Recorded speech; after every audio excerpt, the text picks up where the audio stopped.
Assalamualaikum warahmatullahi wabarakatuh. Good morning, selamat pagi anak-anakku semuanya. Tetap sehat dan tetap semangat. Untuk hari ini kita belajar IPS dari rumah. Materi kita hari ini masih tentang bab 2, yaitu perubahan sosial dan globalisasi dengan submateri globalisasi. Yuk kita siapkan alat tulisnya dan jangan lupa kita berdoa terlebih dahulu dengan membaca basmalah. Bismillahirrahmanirrahim. Oke anak-anakku, simak penjelasan dari ibu, semoga bermanfaat buat kalian semuanya. Pada pertemuan yang lalu kita sudah membahas dan mempelajari tentang pengertian globalisasi, faktor penyebab globalisasi, dan bentuk-bentuk globalisasi. Untuk hari ini yang akan kita pelajari dan kita bahas adalah dampak positif dan negatif globalisasi dan juga upaya dalam menghadapi globalisasi di segala bidang. Yuk kita simak penjelasannya.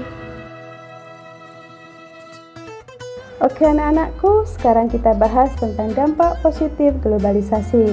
Dampak positif globalisasi yang pertama yaitu berkembangnya ilmu pengetahuan dan teknologi. Perkembangan iptek di berbagai bidang kehidupan mampu membawa pengaruh positif dalam kehidupan masyarakat. Contohnya, dalam bidang pertanian, perkembangan teknologi yang diterapkan mampu meningkatkan hasil produktivitas pertanian. Yang kedua, dampaknya dapat meningkatnya efektivitas dan efisiensi. Globalisasi memberikan manfaat yang sangat besar dalam kehidupan manusia. Di antaranya adalah terjadi efektivitas dalam penggunaan pikiran, tenaga, ataupun waktu. Hal ini tentunya membuat segala kebutuhan manusia dapat dipenuhi dengan lebih mudah dan lebih efisien. Yang ketiga, dampak positifnya yaitu perekonomian suatu negara semakin meningkat, semakin berkembang dan menggeliatnya perekonomian suatu negara karena adanya globalisasi di bidang perekonomian. Hal ini salah satunya karena semakin banyak modal yang masuk ke sebuah negara. Yang keempat, dampak positifnya yaitu meningkatnya taraf hidup masyarakat. Meningkatnya perekonomian suatu negara pada akhirnya dapat membuat peningkatan taraf hidup masyarakat. Yang kelima, dampak positifnya yaitu komunikasi semakin cepat dan mudah. Untuk saat ini komunikasi sudah bergeser diantaranya dengan surat elektronik atau email, internet, telepon, media jejaring sosial, dan lain sebagainya. Saat ini media komunikasi lebih disukai masyarakat karena dianggap lebih cepat dan murah. Yang keenam, dampak positifnya yaitu berkembangnya dunia pariwisata. Kesenjangan jarak tidak lagi menjadi masalah karena didukung dengan kemudahan sesama transportasi. Selain itu, penyebaran informasi melalui media internet atau aplikasi smartphone menjadi tempat-tempat wisata yang dikunjungi oleh wisatawan dengan mudah diketahui oleh orang lain. Yang ketujuh, dampak positifnya yaitu perkembangan alat komunikasi dan keterbukaan informasi. Kalian tentunya lebih mudah, lebih gampang untuk mendapatkan informasi yang lebih bebas dan terbuka. Keterbukaan dan kebebasan informasi sangatlah penting, terutama di masa globalisasi sekarang ini. Saat ini, informasi beredar secara global dan cepat. Nah, anak-anakku, selain dampak positif, globalisasi juga membawa dampak negatif bagi kehidupan masyarakat. Globalisasi selain sebagai peluang, ternyata dapat menjadi ancaman. Sebagai contoh, perkembangan teknologi informasi melalui peralatan canggih telah menjadikan berbagai informasi antar bangsa dapat diakses tanpa pengawasan negara. Hal ini menjadikan suatu bangsa tidak bisa menolak nilai-nilai yang masuk ke negaranya. Nilai budaya yang masuk dan tidak sesuai dengan kepribadian bangsa bisa mengubah pola pikir dan tingkah laku masyarakat. Nah, apa saja perubahan pola pikir dan tingkah laku masyarakat yang dianggap sebagai ancaman sebuah negara? Yuk kita bahas satu persatu. Perubahan pola pikir dan tingkah laku masyarakat sebagai akibat negatif globalisasi yang pertama yaitu westernisasi. Westernisasi adalah suatu perbuatan seseorang yang mulai kehilangan nasionalisme dengan meniru atau melakukan aktivitas kebarat-baratan. Westernisasi dilakukan diantaranya dengan cara meniru gaya hidup bangsa barat seperti bangsa Eropa dan Amerika. Contoh perilaku westernisasi seperti gaya hidup yang bermewah-mewahan, gaya rambut kepirang-pirangan, pergi ke klub malam, dugem, dan lain sebagainya. Yang kedua yaitu demoralisasi.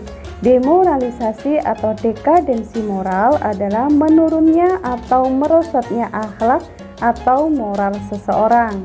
Ciri dari penurunan moral ini salah satunya ditunjukkan dari perilakunya yang bertentangan dengan nilai dan norma dalam masyarakat.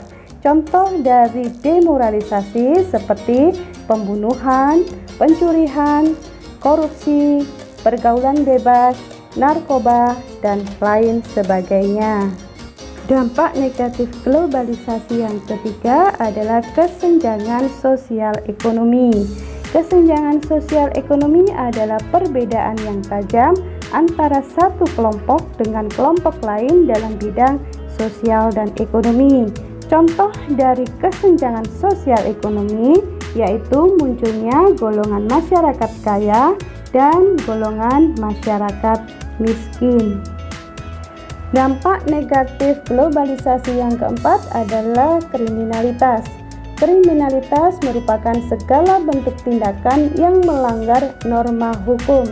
Tindakan kriminal yang dilakukan semakin bervariasi, mulai dari cara sederhana sampai menggunakan teknologi canggih. Contohnya di sini seperti pembunuhan, mutilasi, pembuangan atau penculikan bayi, penipuan, korupsi, dan lain sebagainya.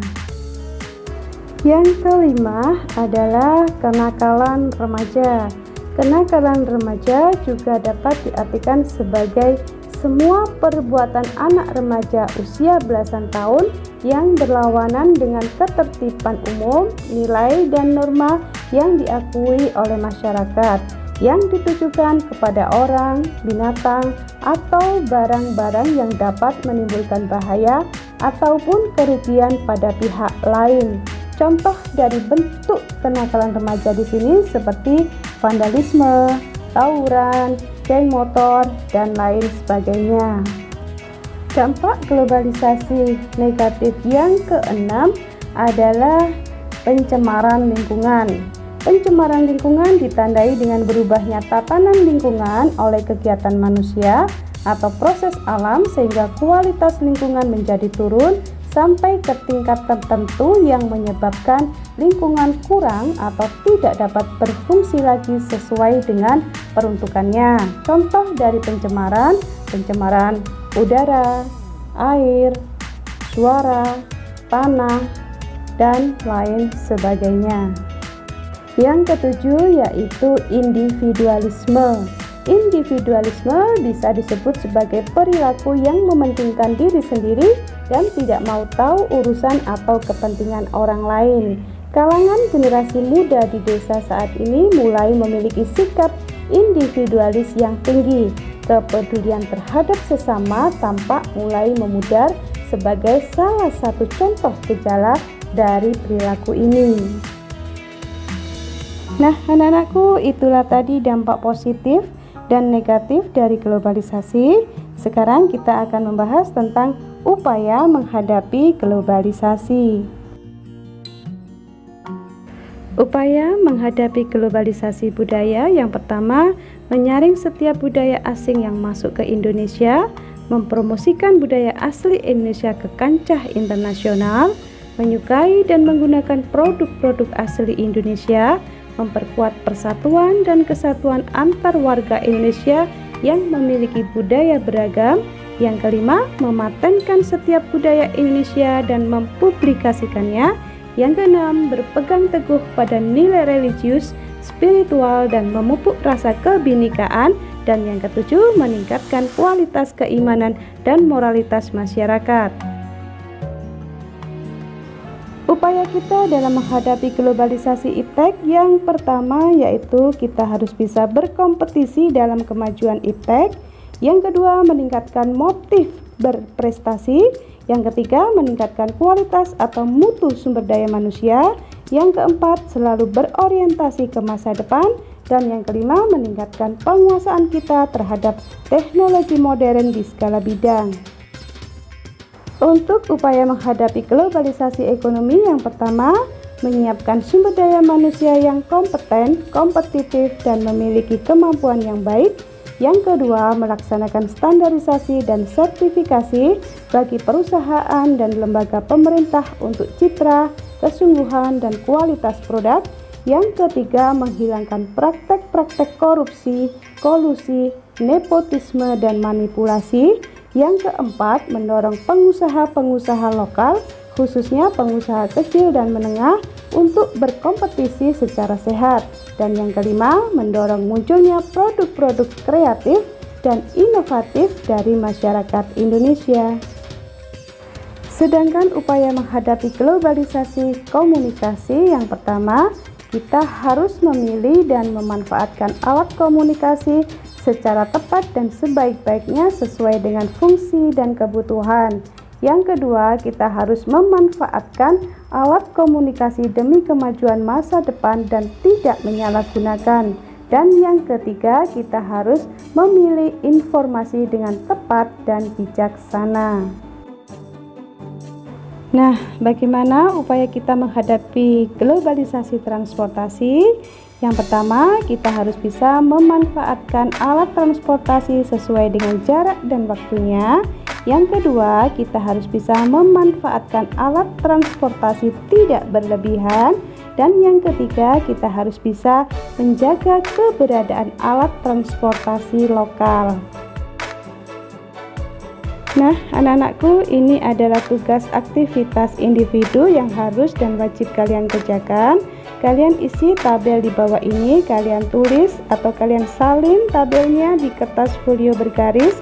Kemudian di sini ada beberapa dampak negatif dari globalisasi.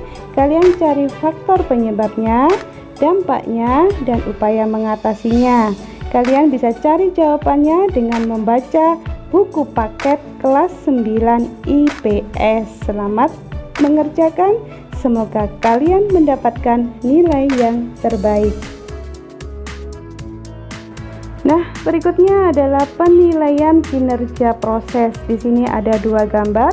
Kalian bisa memilihnya dan kemudian kalian gambar di kertas folio bergaris di bawah jawaban tugas aktivitas individu. Jangan lupa berikan alasannya mengapa kalian memilih gambar 1 atau gambar 2. Oke anak-anakku, selesai sudah materi kita bab 2 tentang perubahan sosial dan globalisasi. Semoga penjelasan yang Ibu sampaikan bermanfaat buat kalian semua. Jangan pernah lelah untuk mencari ilmu, karena ilmu ibarat cahaya yang menerangi hidup kita. Maka tuntutlah ilmu sepanjang hayat. Semoga kalian semua bisa membahagiakan dan membanggakan kedua orang tua kalian. Marilah kita tutup pembelajaran kita hari ini dengan bacaan hamdalah. Alhamdulillahirabbil alamin. Ibu akhiri, wassalamualaikum warahmatullahi wabarakatuh.